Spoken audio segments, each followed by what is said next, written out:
मुस्लिम समाज के लोग अघोरी बन सकते हैं या नहीं? हिंदू धर्म के लोग फकीर बन सकते हैं?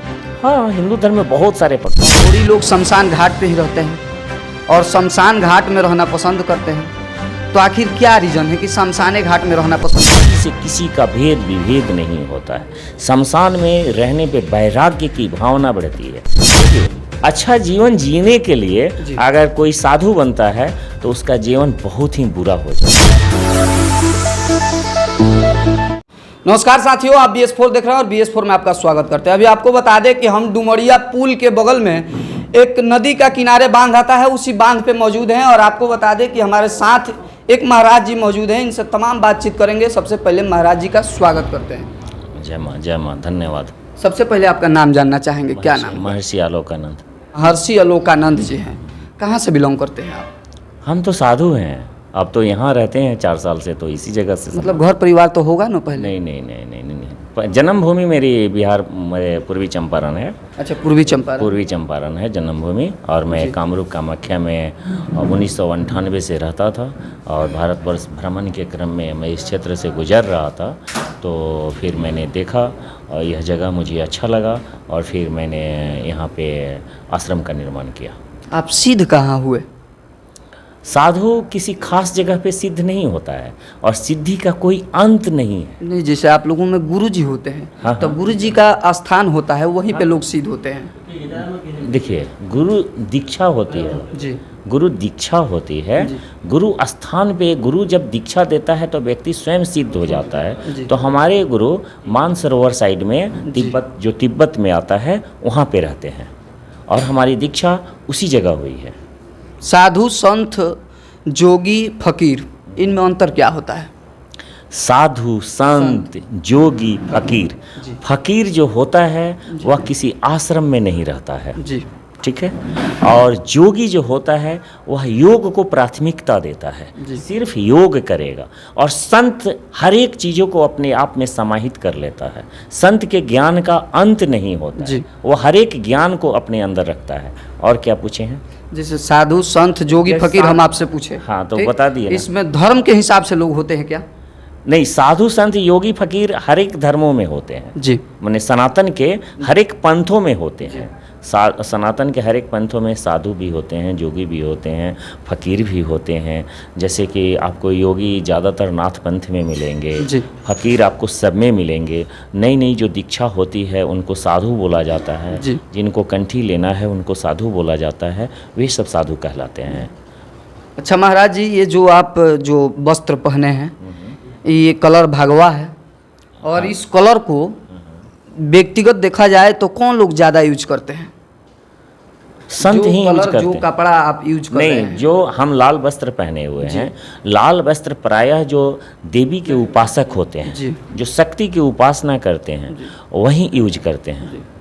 साधु जिसको बोला जाता है, साधु भगवा नहीं पहनते हैं।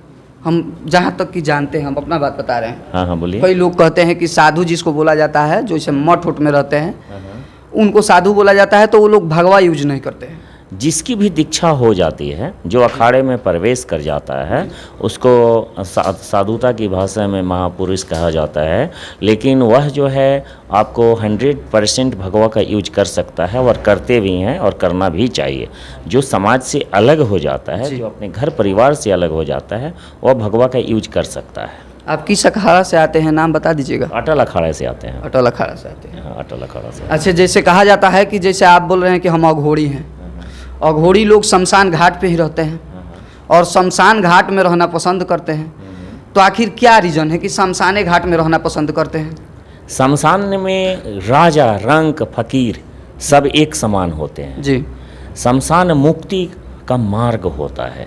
शमशान में किसी से किसी का भेद विभेद नहीं होता है। शमशान में रहने पे वैराग्य की भावना बढ़ती है, इसलिए अघोरी ज़्यादातर शमशान में वास करते हैं।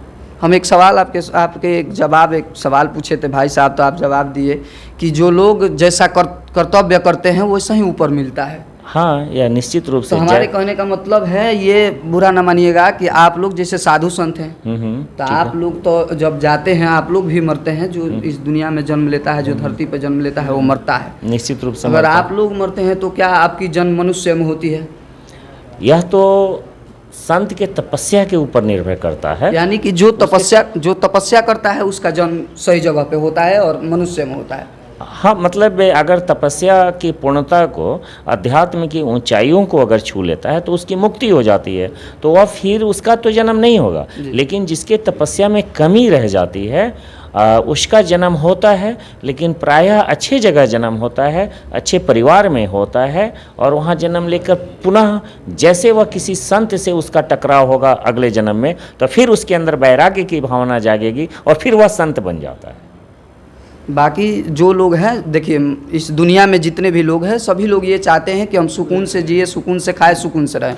अगर हमको लगता है कि अगर साधु बनने से, जोगी फकीर बनने से अगर हमारा जीवन अच्छा तरीक़ा से कट जाए और अच्छी तरह से, तो सभी लोग ये चीज़ धारण कर सकते हैं। देखिए, अच्छा जीवन जीने के लिए अगर कोई साधु बनता है तो उसका जीवन बहुत ही बुरा हो जाएगा। क्यों? संत उसी समय बनना चाहिए जब आपके गुरु अच्छे हों और आप में वैराग्य की भावना उत्पन्न हो। तो अच्छे गुरु के पास जाएंगे ना, तो फिर आपकी साधना के फल स्वरूप आपको सब चीज़ मिलेगा। लेकिन आप सोचेंगे कि यह बाबा बहुत अच्छा है, हम भी साधु बन जाते हैं तो हमको भी सब चीज़ मिलेगा, तो ऐसा संभव नहीं है। किसी के देखा देखी साधु नहीं बना जाता है। संत बनिए जब आपके अंदर वैराग्य की भावना उत्पन्न हो, तब बनिए।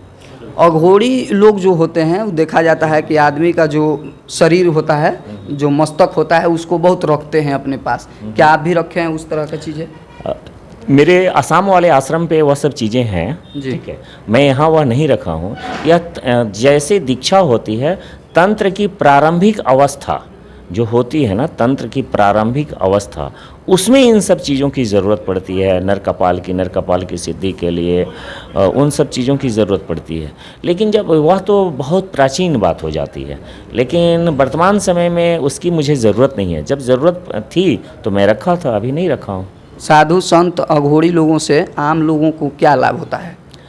साधु संत या फिर अघोरी लोगों से लाभ काफ़ी होता है, जिनमें भी ईश्वरीय भावना जागृत होती है। जो ईश्वर का नाम लेते हैं तो वह नाम जप सीखने के लिए संतों के पास जाते हैं, ठीक है। वह जाते हैं, वह सीखते हैं, वह पूछते हैं, ईश्वरीय मार्गदर्शन करते हैं, ईश्वर तक कैसे पहुंचा जाए, इन सब चीज़ों को जानते हैं। और इससे लोगों का कल्याण होता है, आत्म कल्याण भी होता है, सामाजिक आर्थिक धार्मिक विकास भी होता है, और इसी से प्रकृति का संतुलन भी बना रहता है। तो यह तो अच्छा है। जैसे देखा जाता है कि हम लोगों में जो भी लोग हैं, इसमें जाति पात धर्म ये सब देखा जाता है। तो इस प्रकार से साधु संत लोगों में भी तो होगा कि ये फलाना जी वो हैं, फलाना जी वो हैं। नहीं, साधु संतों में कोई जाति प्रथा नहीं होती है, ये इसमें कोई भी भेद नहीं होता है। जो संत है, दीक्षा हो गई, चुटी कटवा लिया, साधु है, जो जिस संप्रदाय का रहता है वह संत ही होता है। अच्छे संत कभी इन सब चीज़ों पे ध्यान भी नहीं देते हैं कि यह इस संप्रदाय का है, चाहे वह इस संप्रदाय का है, चाहे वह इस अखाड़े का है, चाहे वह उस अखाड़े का है। बात समझ रहे हैं? ऐसा नहीं होता है, अच्छे संत कभी ऐसा नहीं करते हैं। मुस्लिम समाज के लोग अघोरी बन सकते हैं या नहीं? मुस्लिम समाज के लोग अघोरी कैसे बन सकते हैं? वह नहीं बन सकते हैं। फिर अभी आप बोले कि जाति धर्म नहीं देखा जाता है। हाँ, तो मुस्लिम समाज के लोग पहले उनकी मनोवृत्तियों में जब बदलाव आएगा, वह पूरे अपने आप को परिवर्तित कर देंगे, ठीक है, तभी वह किसी संत के शरण में जा सकते हैं। वरना जब तक उनके आत्मा में परिवर्तन नहीं होगा, तब तक वह हिंदू धर्म के किसी भी संत से दीक्षा लेंगे, कोई भी लाभ नहीं होगा। हिंदू धर्म के लोग फकीर बन सकते हैं? हाँ, हिंदू धर्म में बहुत सारे फकीर हैं, बहुत सारे फकीर हैं, एक नहीं हज़ारों फकीर आपको मिलेंगे। तो चलिए आपको बता दें कि आप BS4 देख रहे थे और हमारे साथ बाबा जी थे और बाबा जी से बातचीत किए हम, और आपको कैसा लगा इन तमाम बातचीत को आप लोग कमेंट में बताइएगा। मिलते हैं फिर किसी अगले वीडियो में, तब तक के लिए बहुत बहुत धन्यवाद।